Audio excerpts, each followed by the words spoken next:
definitely feel blessed. All the doctors I've had took great care of me. Tonight, the Tulsa police officer who survived being shot in the head during a traffic stop is sharing his story of triumph, exclusively with News on 6.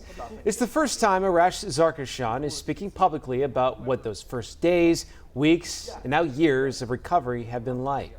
Zarkeshan and Sergeant Craig Johnson were shot while on the job nearly 3 years ago. Johnson died from his injuries and Zark survived, and says that he is living proof that people can have a good life even after enduring a traumatic brain injury. Only on 6, Reagan Ledbetter sat down with Zark and the neurosurgeon who helped save his life. Another kiss? Oh, he's making a move now. He's making a move. Look at that. Give her a kiss. Oh. They say walking miracle. I'm just a survivor, and I'm happy to be one.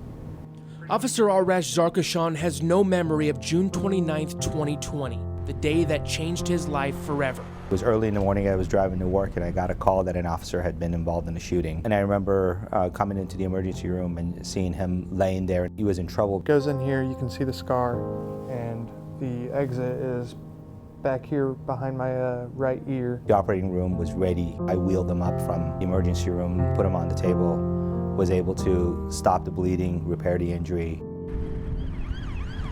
For more than 24 years, our department has not had to deal with a situation such as this. While all of Tulsa was captivated by this scene and mourning the loss of Sergeant Craig Johnson, Zark was in the neurotrauma ICU here at Ascension St. John fighting for his life. People were hoping and praying he would pull through.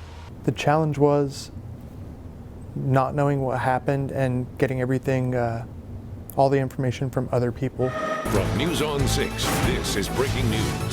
It was a beautiful service here today for Sergeant Craig Johnson. Zark didn't find out until a month after the traffic stop his supervisor and friend Craig Johnson had passed away.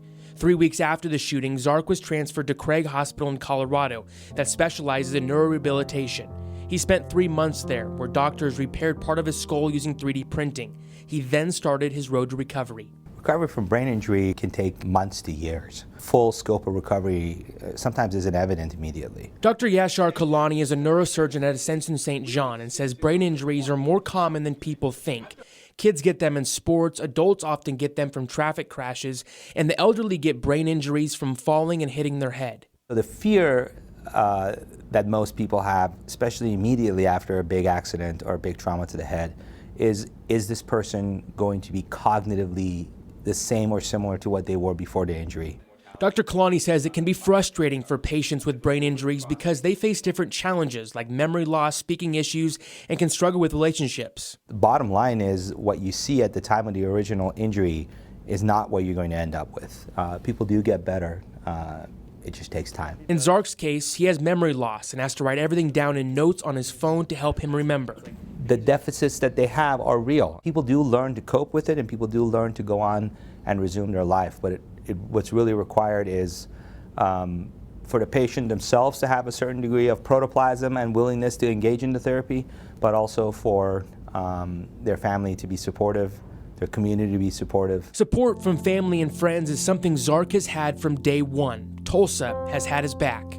I'm always reminded of people that would come over to Colorado just to visit me. You know, Chief Franklin did, the mayor even did at one point, and then just friends from Oklahoma City that I had before moving here. They surprised me on my birthday. Even brought my dog, which that was special for me.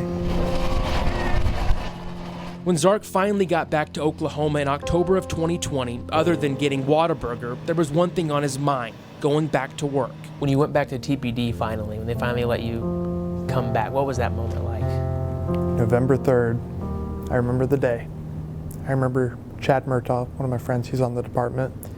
He came, picked me up, and we took a back to work picture. It was like first day back to school or something. It was just awesome. And going over there, it was like they had a party for me, which wasn't necessary, but it made me feel special. There's no doubt it has been a long road to recovery, and Zark faces battles every day because of his brain injury. But he's thankful to be alive and thankful for the people who have helped him along the way. This is the neurotrauma ICU. This is where I was. It has always been important to Zark to visit and thank the many men and women who cared for him in the hospital. Although he doesn't remember most of them, they remember him. I know of Alex. Alex was one of my main nurses. Zark's recovery took dozens of people watching over him 24 hours a day, and each one of them played a crucial role. It's a multidisciplinary group of neurosurgeons, trauma surgeons, neurointensivists, nurses, therapists, all working together to give the care. How are you? I'm good. I'm a hugger. You are? That's great. Man, I'm happy to have been taken care of by his team, because I don't know if I'd have been here if I wasn't. Dr. Kalani says some people see a person with a traumatic brain injury and think the person should just be grateful to be alive. Officer Zarkeshan is being awarded the Oklahoma Purple Heart. But he says they can have much more than that. They can actually thrive. Beyond thankful to just still be able to walk around, and I've made amazing friends throughout the process. I mean, I'd consider you and I friends. Dr. Kalani and I are outstanding friends now. It brings a warm smile to my face every time I see him and I see how far he's come and what great improvements he's made. You do get better. For me, I'm still getting better. What's next for Zark? He tells me he's actually going back to school to get his master's in IT. I asked him why IT, and he said, I've always been techie. Reagan Ledbetter, Oklahoma's own News on 6.